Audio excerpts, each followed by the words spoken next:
Hello and welcome to the Grand Theft World. I am your host and navigator, Tony Myers. We have a jam-packed show for you tonight. We got started a little bit late. As always, we like to make an entrance. It is February 6th, 2022, and there is a plethora of clips to show. And we have another roundtable upcoming. Brett Fanat is joining us, as well as this special, secretive, enigmatic, esoteric Turkish intelligentsia by the name of Senna that we'll get to later on tonight as well. So they're going to both join us for a roundtable. We're going to discuss this. And then they came for. And the title of the name of the show tonight comes from, I think it was 1946. It was Martin Niemöller. It's a poem about, first they came for the socialists. I did not speak out because I was not a socialist. Then they came for the trade unionists, and I did not speak out because I was not a trade unionist.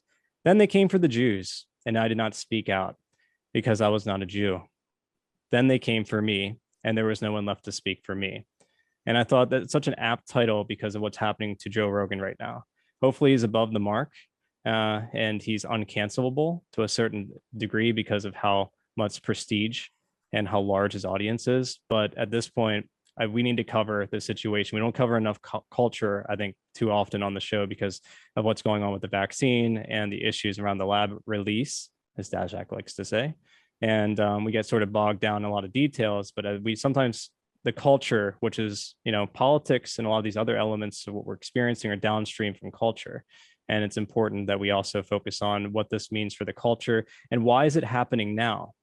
I mean, it's very interesting that right after having Dr. Peter McCullough and then Dr. Robert Malone on, and all of a sudden there's so many shots taken at him, so many shots, including Jen Psaki, a press correspondent for the White House, sitting there saying, yeah, we need to deal with misinformation, disinformation, and that includes Spotify. I wonder if she's pointing anything out there.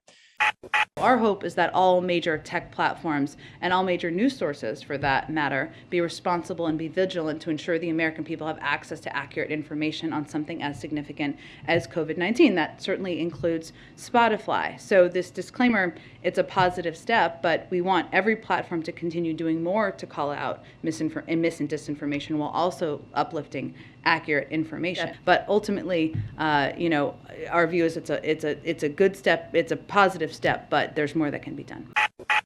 We have this interesting video, and it'll either be Kim Iverson or Jimmy Dore talking about this new study out of, I want to say, Johns Hopkins University about the issues of lockdowns, the fact that they didn't help at all when it comes to mortality related to COVID-19.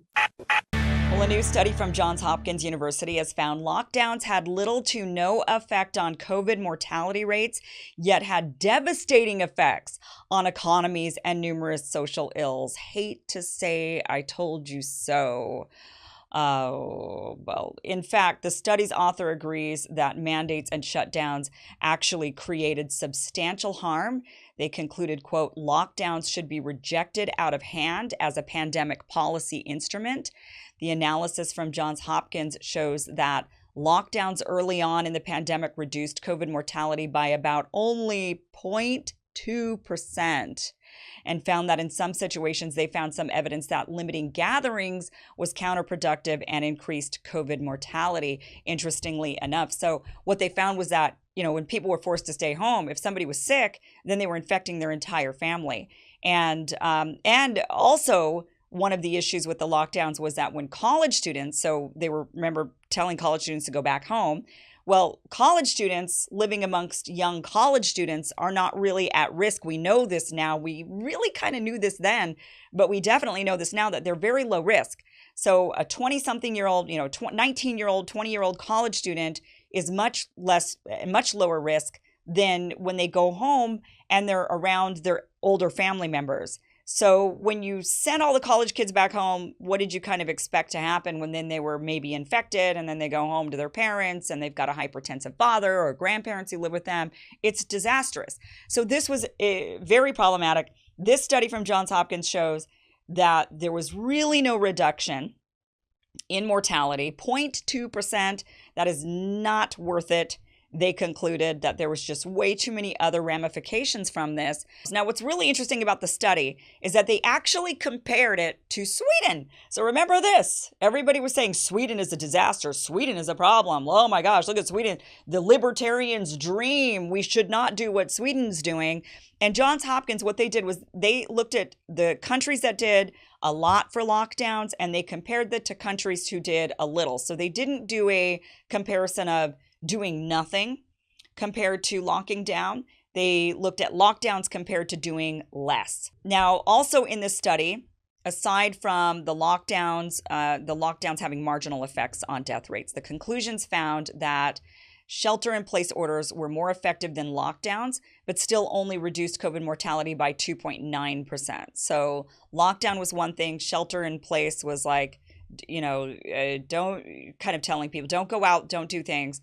So they found that it wasn't that much of a difference. So it's other things that help with death rates, probably just people assessing their own risk and then deciding for themselves what they should or should not do. Now, the lockdowns have the study found enormous impacts on economic and social. There was very heavy economic and social costs, and they have contributed, according to the study, to reducing economic activity, raising unemployment, reducing schooling, causing political unrest, contributing to domestic violence, and undermining liberal democracy, says the report.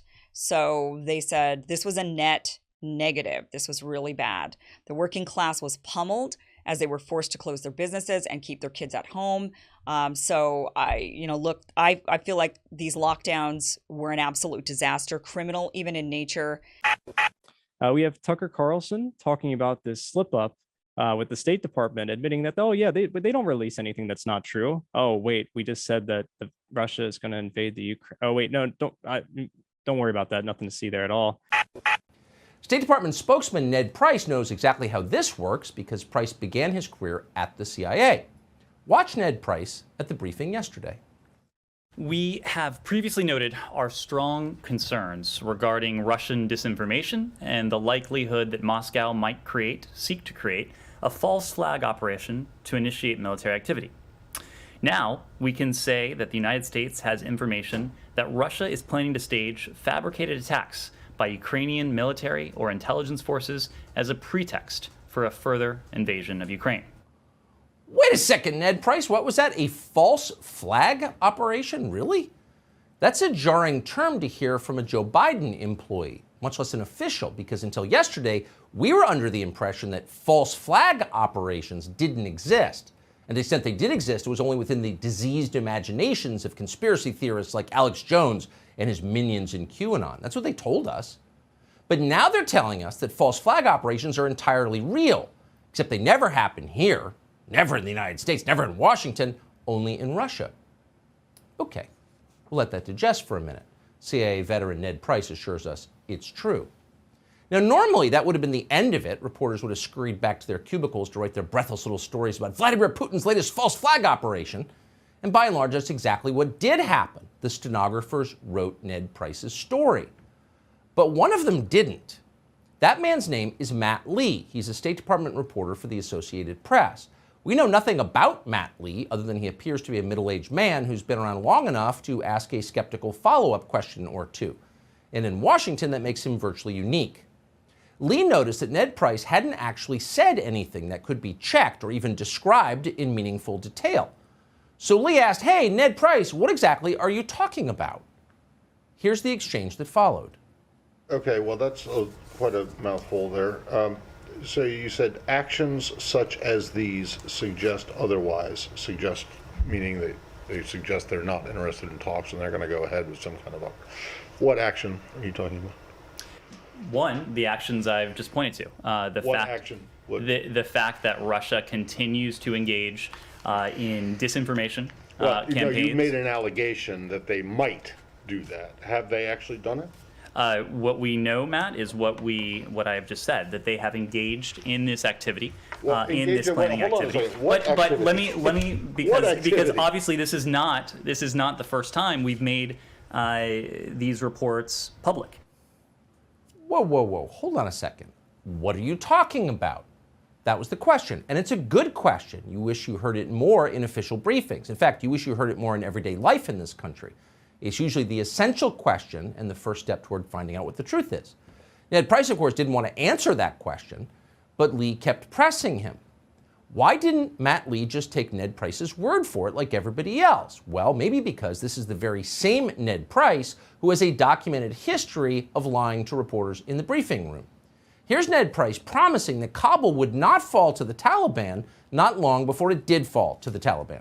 The president, from the day he announced that the U.S. military would be withdrawing, except for the troops necessary to protect our diplomatic compounds, was very clear that we have partnered with the Afghan people and with the Afghan government over the course of some 20 years now. That partnership would not diminish in any way with the withdrawal, with the military withdrawal from Afghanistan. Again, we retain a diplomatic compound in Kabul. That is what we intend to retain going forward. Settle down, reporters. Our partnership with the Afghan government will not diminish in any way with the military withdrawal from Afghanistan. Quote. So days after Ned Price said that, the Biden-backed president of Afghanistan threw millions of US dollars into a duffel bag and fled to the UAE in a private plane. So actually, the partnership did diminish pretty quickly, in fact. Matt Lee has been around long enough to remember that. He probably also remembers the time that Colin Powell promised the country there were no WMD. There were WMD in Iraq when there weren't. Probably remembers the time Hillary Clinton claimed our ambassador in Benghazi was murdered over an Islamophobic YouTube video. He may remember those two separate occasions not so long ago when the entire foreign policy establishment in Washington assured us that evil Bashar al-Assad had gassed his own people with poison gas and deserved to be bombed, but at the same time forgot to show us any evidence that it actually happened. We're still waiting on that evidence, by the way. Matt Lee appears to remember stuff like that, and he mentioned it yesterday. Ned, I've been doing this for a long time. I know, that was my point. As You have been doing this for quite a while. You know that when we declassify intelligence information, right. And I we do so in a means. We do so with an eye to protecting sources and methods. Kabul is not going to fall. I remember a lot of things. So where is the declassified information other than you coming out here and saying? Best question ever. Where is the declassified information other than you coming out here and saying it? How thrilling to watch someone ask something so simple. Imagine if the entire press corps behaved like that. We might have a decent government. Ned Price, for his part, seemed completely unprepared for any of this and highly annoyed by it. Nothing in his CIA training had suggested he might encounter disobedient reporters in the briefing room at the State Department. So he stuck with what he had, which was, I said it, therefore it's true. Here he is. We told you a few weeks ago that we have information indicating Russia also has already prepositioned a group of operatives to conduct a false flag operation in eastern Ukraine. So that, Matt, to your question, is an action that Russia has already taken. It's an action that you say that they have taken, but you have shown no evidence to confirm that. So went on and on like this for minutes. We're not going to play you the whole thing. If you really want to dislike your government, you can look it up for yourself online. We can tell you that Ned Price's superciliousness gets more nauseating as it goes on. It does make you wonder about the CIA. Do they hire people this oily on purpose? Where do they find them? Well, the Georgetown School of Foreign Service, of course.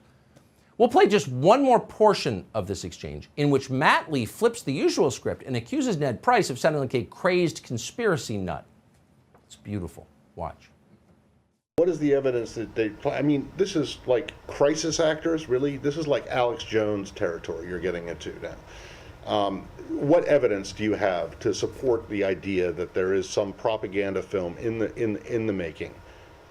Matt, this is derived from information known to the U.S. government, intelligence information that we have declassified. I think you know. Okay, well, where is it? Where is this information?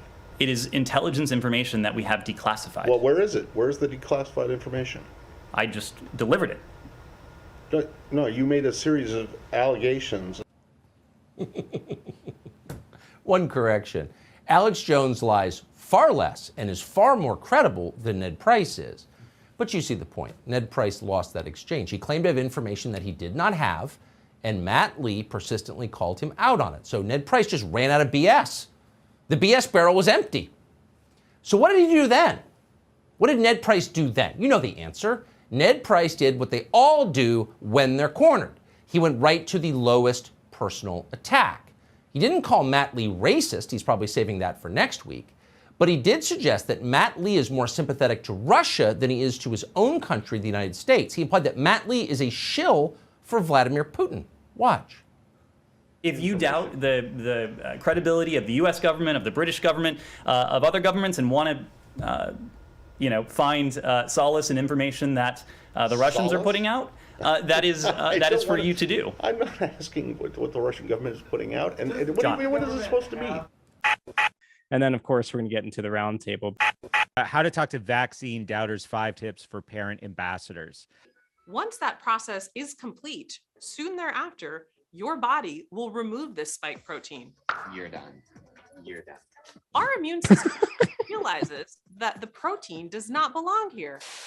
I'm sorry, pause it. Pause it.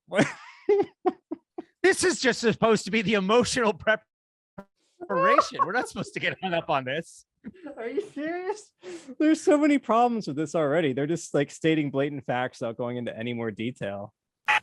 As we do with every show, we're gonna get started with Luke Rudkowski from We Are Change. He's going to give us a panoramic overview of what happened at the end of the week and what we can look forward to at the beginning of this next week. So let's go to Luke Rudkowski from We Are Change.